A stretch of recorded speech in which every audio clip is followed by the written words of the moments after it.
Hello friends, welcome back to my channel. তো প্রথমেই একটা বাটিতে নিয়ে নিতে হবে সামান্য ময়দা। বাড়িতে যেহেতু ময়দা ছিল না, আমি সাদা আটা ইউজ করেছি।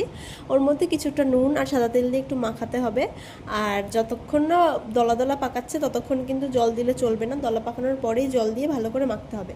তারপরে ময়দাটা মাখা হয়ে গেলে ওখান থেকে আমরা একটু ছোট ছোট করে লেচি কেটে নেব, আর ওটাকে ভালো করে পাতলা করে ময়দা দিয়ে বেলে নেব। বেলা হয়ে গেলে আমরা ওটা থেকে ছোট ছোট পিস কেটে নেব, লম্বা লম্বা। প্রথমে আমি চাকু দিয়ে কেটে, তারপর আমার কাছে একটা কাঁচি ছিল যেটা একদম নতুন, আমি ইউজই করিনি, ওটা দিয়ে কেটেছিলাম। তাহলে সাইডগুলো একটু ডিজাইন হচ্ছিল আর দেখতে পুরো লাজানিয়া শিটের মতো লাগছিল। এবার লাজানিয়া শিটগুলোর ওপরে একটু ময়দা স্প্রিঙ্কেল করে আমরা রেখে দেবো সাইডে। এবার একটা বাটিতে গরম জল গরম করে নেব। জলটা ফুটে গেলে ওর মধ্যে আমরা লাজানিয়া শিটগুলো দিয়ে ঢাকা দিয়ে রেখে দেবো সিদ্ধ হওয়ার জন্য ভালো করে। যেহেতু আমারটা আটা ছিল ওই জন্য আমার বেশি টাইম লেগেছিলো, ময়দা হলে আরেকটু কম টাইম লাগবে। তারপরে ওটা হয়ে গেলে আমরা আরেকটা কড়াইয়ে নিয়ে নেবো সাদা তেল, ওর মধ্যে দিয়ে দেবো পেঁয়াজ কুচি।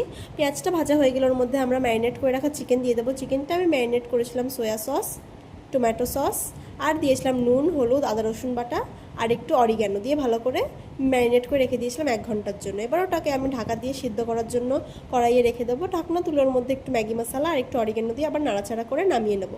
তারপরে ওর মধ্যে কিছুটা টমেটো সস দিয়েও আমরা একটু সদে করে নেবো, তাহলে কিন্তু আরও ভালো হবে। এবার ওটাকে নামিয়ে রেখে দেবো একটু ঠান্ডা হওয়ার জন্য।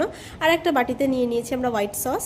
তো আমি পাস্তা বানাচ্ছিলাম, ওটার জন্য যে আমি দুধ আর হোয়াইট সস মিক্স দিয়ে যেটা বানাচ্ছিলাম ওই সসটা আমি ইউজ করেছি। আর ওপরে আমরা ভেজে রাখা চিকেনটা দিয়ে দেবো, আর তার উপরে লাজানিয়া শিটগুলো দিয়ে একটু টমেটো সসও মাখিয়ে দেবো। আর ওর ওপরে আমরা মজরেলা চিজ ভালো করে গ্রেট করে দিয়ে দেবো। এবার তার উপর আরেকটা লেয়ার বানানোর জন্য আরও কিছুটা চিকেন দিয়ে ওর ওপরে একটু মজরেলা চিজ দিয়ে দেবো, আর ভালো করে স্টিম করে নেবো জলের ভিতরে একটা বাটিতে বা কুকারে রেখে। তাহলেই আমাদের চিকেন লাজানিয়া রেডি। দেখাচ্ছে নেক্সট মিনি ব্লগে। বাই।